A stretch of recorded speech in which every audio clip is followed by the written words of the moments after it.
중년 여성에서의 눈성형은 위쪽에 처진 눈꺼풀과 눈 아래쪽에 불룩하게 나온 지방과 튀어나온 지방 아래 꺼진 볼륨을 복원하는 것이 겉으로 보이는 주 목적입니다. 하지만 제가 중년 눈성형에서 강조하고 싶은 점은 이런 문제들을 해결하기 위해서 상안검 수술과 하안검 수술을 받았는데 막상 수술 후에 인상이 강해 보이고 싸나워 보이는 더 심각한 문제를 일으키지 않아야 한다는 점입니다. 이런 문제로 저를 찾아오셔서 재수술을 받으시는 분들이 꽤 많기 때문입니다.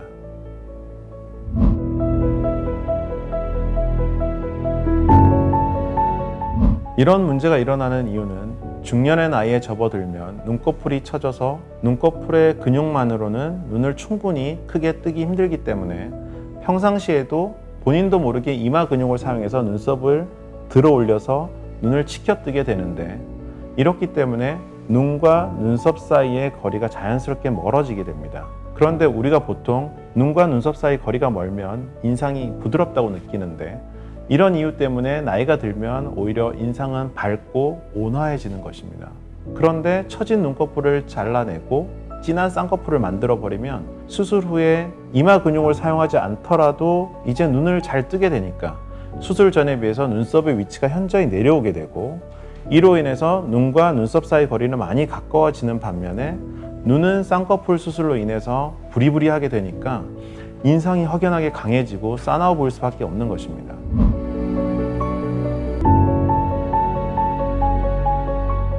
상안검 수술과 함께 중년에서 가장 많이 하게 되는 수술이 바로 하안검 수술입니다. 하안검 수술은 눈 밑에 불룩 튀어나온 지방과 처진 피부를 타이트닝 시키는 수술인데, 하안검 수술 또한 나이와 주변 피부 처짐과 상태를 봐가면서 수술해야지 피부를 너무 많이 잘라내거나 바짝 당겨서 고정해버리면 안검 외방과 같은 부작용이 나타날 수 있고, 부작용이 발생하지 않았더라도 눈 아래는 30대인데 얼굴은 5, 60대인 부자연스러운 얼굴이 되고 마는 것이죠.